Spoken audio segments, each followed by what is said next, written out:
Harold Bloom wrote that religion is the spilling of poetry. Well, it's nice to think that that's what we're up to here. And it's nice to think that it's a form of spilling that doesn't need cleaning up.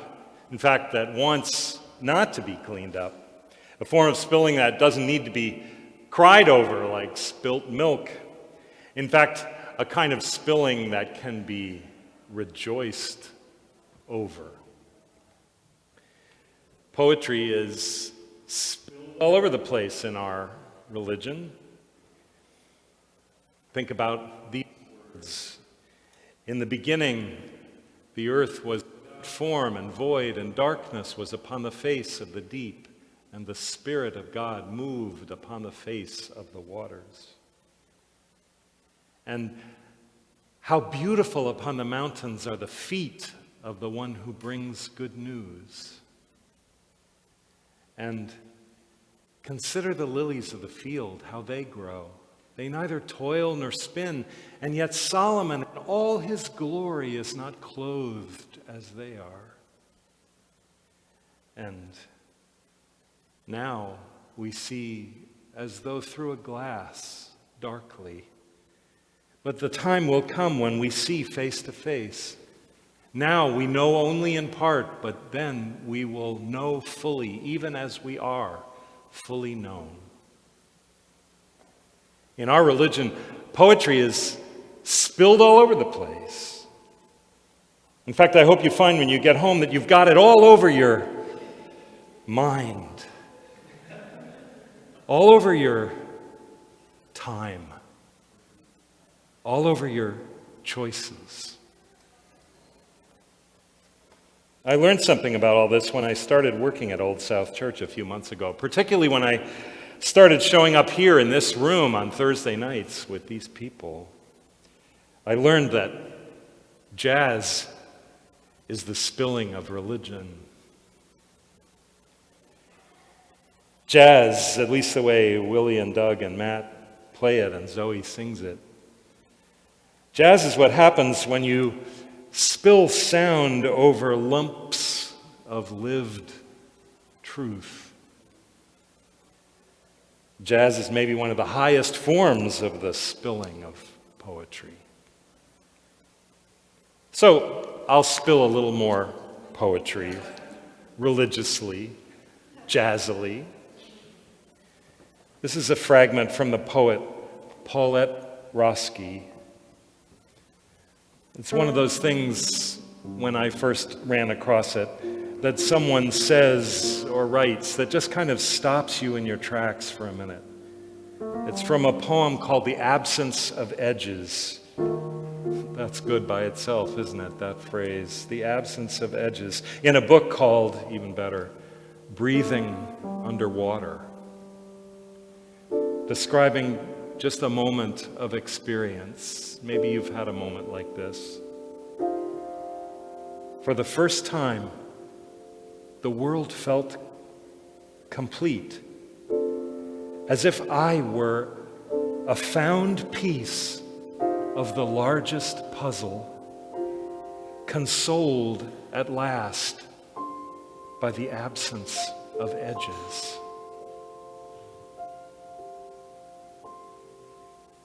For the first time, the world felt complete, as if I were a found piece of the largest puzzle, consoled at last by the absence of edges.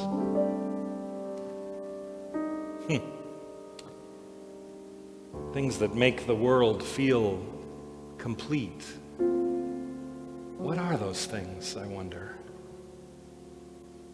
The largest puzzle, what is that? Feeling like a found piece. Do you know that feeling? Have you had that feeling? Can you imagine that feeling? Yearning for consolation. Consoled at last. What would that be like? Then finding that consolation in the experience of all things, the absence of edges. Absence.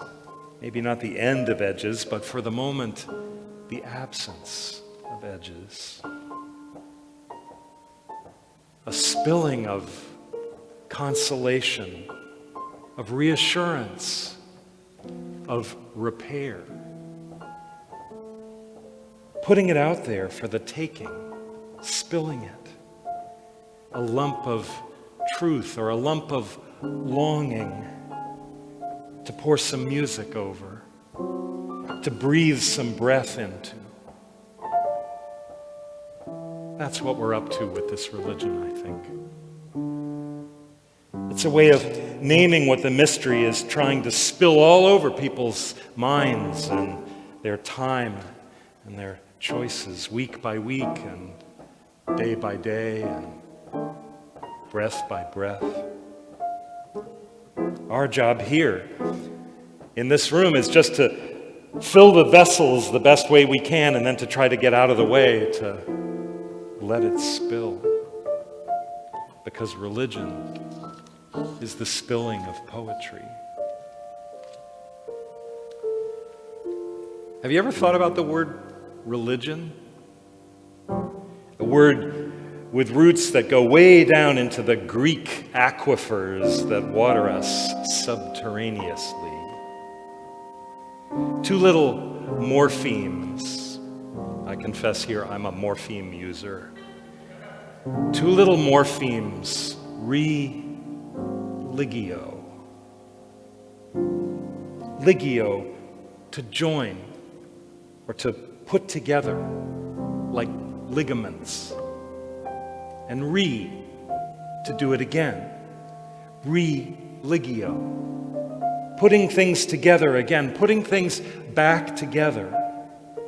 If they need to be put back together, because maybe they're things that have come apart.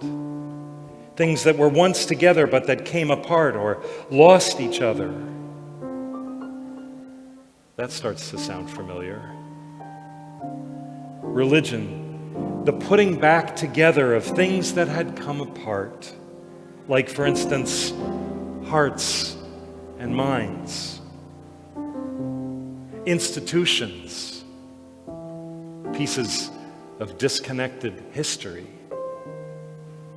putting together to-do lists and consciences, putting together opposite things, things that have come apart, empty and full, broken and mended, lost and found.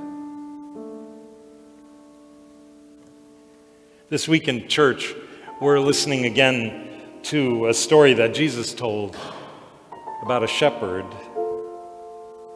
Which of you, Jesus said, which of you having 100 sheep and losing one of them does not leave the 99 in the wilderness and go after the one that is lost until you find it?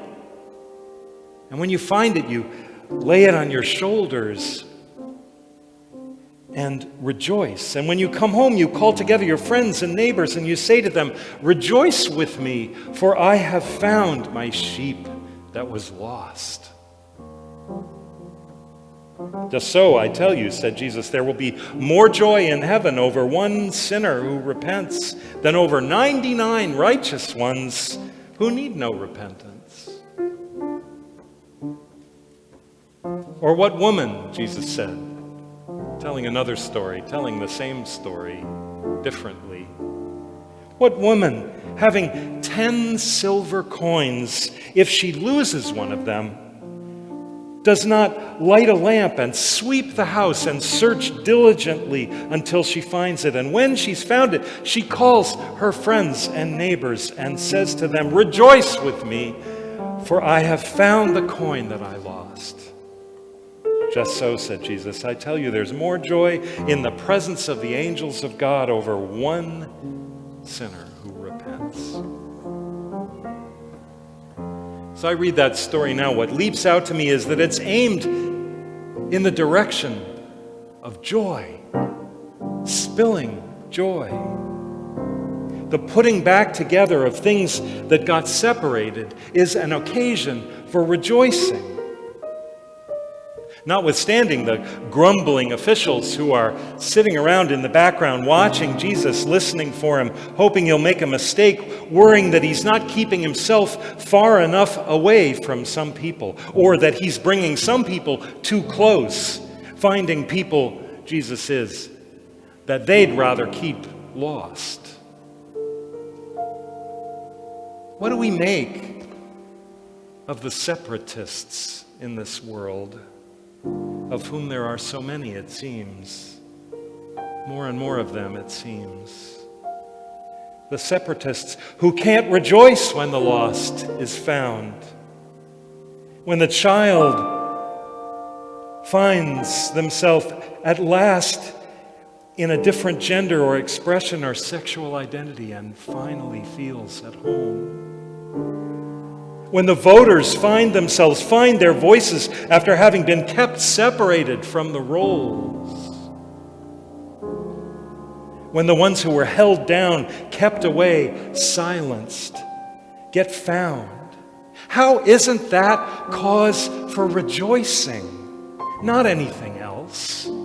Rejoice with me, for I found what was lost, and I am now more whole. We're all more whole for having gotten found. There's a story in the Talmud, that great repository of Jewish wisdom. It's known in Hebrew as Shevirat HaKalim, the story of the shattering of the vessels. The story goes like this. At the very beginning, even before the beginning, when God wanted to create everything, God first had to get out of God's own way, always a good idea, so as to make space in which to make. So God created the world, the universe, in that empty space. And then, having made the vessel, God poured God's self back in to this beautiful vessel of the universe. But nothing can hold God's majesty, God's beauty, God's grandeur. And the vessels of the universe, unable to hold all that glory, shattered. And that's how it is that we live in the world of shattered vessels, of shards and edges and broken things.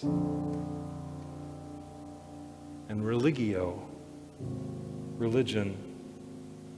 is the putting back together of things that have come apart, and the spilling of poetry to do it, the pouring of jazz over lumps of truth, and being willing to keep doing it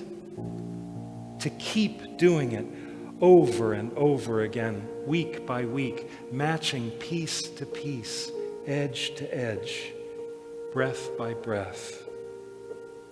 Being willing to keep looking for the pieces and putting them back together again. That's our work. Until the world feels complete and everyone can feel like found pieces of the largest puzzle, consoled at last by the absence of edges.